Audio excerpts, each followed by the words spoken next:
Throughout the history of the NBA, there have been countless great players, all chasing the same two trophies. One represents the highest accomplishment in basketball, a testament to achieving greatness that will generate stories for generations to come, and one that will cement the place of a player among the greatest to ever play the game. But if the Larry O'Brien Trophy is given to the more deserving team, the one that fought adversity through sacrifice and injuries, the other one is given to create a story. Yes, the trophy rewards excellence, dominance, and goes to one of the most valuable players, but not always the best. Last week, Nikola Jokic won his second straight MVP, only the 13th player in NBA history to win this award in back-to-back seasons. At the entering of his prime, the Joker has already ascended himself among the greatest centers who ever laced up, and it's hard to deny that he is truly one of a kind. In this endless debate on who's better, Jokic or Embiid, the NBA voter seems to have made a choice. Here's a list of all the MVPs since 2000, along their rank in the playoffs, and 4 stats that represent best the value of a player. You have win shares, PER, value over replacement, and box plus minus. Only 4 players in 6 given seasons managed to pull the first place in each, including Steph 2016 unanimous MVP, 2013 and 2000 Shaq, both 1 vote away from being unanimous MVPs. See, numbers don't lie. All of them were statistically the best players in the league, while being on the best teams in the league. But this is a pretty rare feat, so most of the time, leading the league in 2 of these stats guarantee you an MVP. Anything less than that is starting to get debatable, and coincidentally, this is where narrative comes in. 2011 Derrick Rose, 2008 Kobe Bryant, 2006 and 5 Steve Nash, 2003 Tim Duncan, 2001 Allen Iverson. All these MVPs were given strictly based off narrative. Don't get me wrong, they all had great seasons, but they weren't nearly the most valuable players in the league. They were the best players of the best teams in the league. In 2011, Derrick Rose won his MVP thanks to voters' fatigue. But really it should have been LeBron James, who tops Derrick in all stats that measure value. In 2008, once again, should have been LeBron. But since Kobe got robbed in 2006, him being the first seed, it was now or never. In 2003, it should have been T-Mac instead of Duncan, but he suffered from a not that great record. And in 2001, it should have been Shaq. But then comes 2005 and 6 Steve Nash MVPs. The man wasn't nearly in the top 15 most valuable players and somehow walked away with 2 MVPs. Here's a list of all the players that were statistically more valuable than him in those 2 seasons.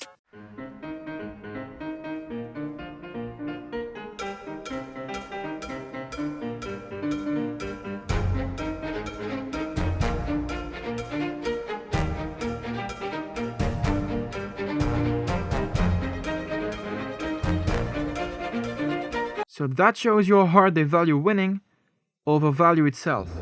And it's the biggest argument held against Jokic, that he's not winning enough. Because in terms of value, the numbers don't lie. He's undeniably the most valuable player in the league, and it's not even close. Here's a graph that shows team success.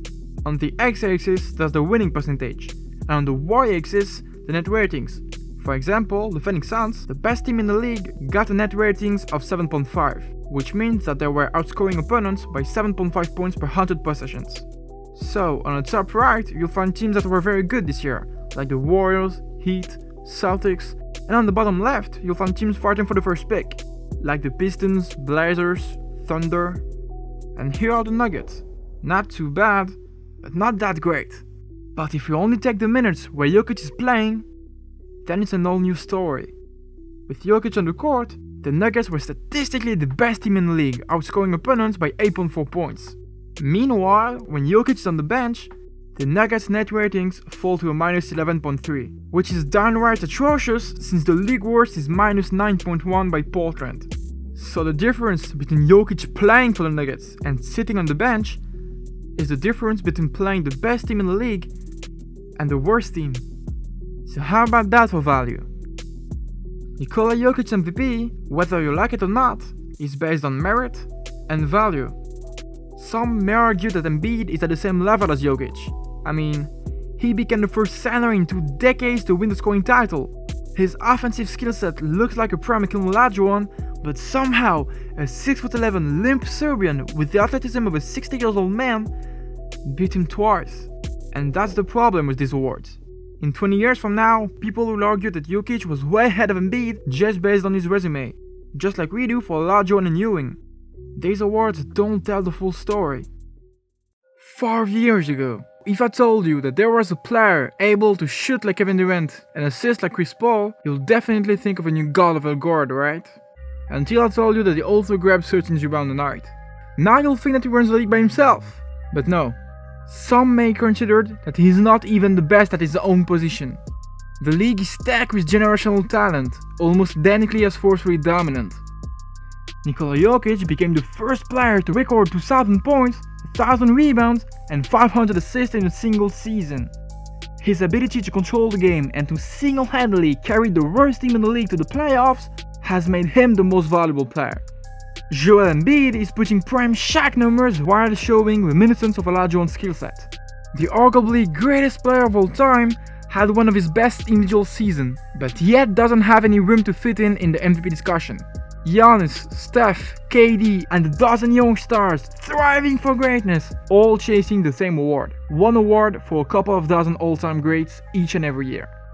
So I came up with this: MVP shares. A more reliable way to measure legacy, a stat that tells how many MVPs a player should have won. For example, in the 2000 MVP race, Shaq received every first place vote but one. So that's 120 votes at 10 points each and one second place vote at 7 points.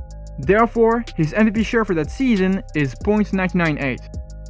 So Joel Embiid, who was a runner-up for the MVP multiple times, got an MVP share of 1.3. Which means that he basically deserved one, but did not get it. And Nikola Jokic got an MVP share of 2. So basically, every time he could have won the award, he did. Hope you'll enjoy. See you in the next one.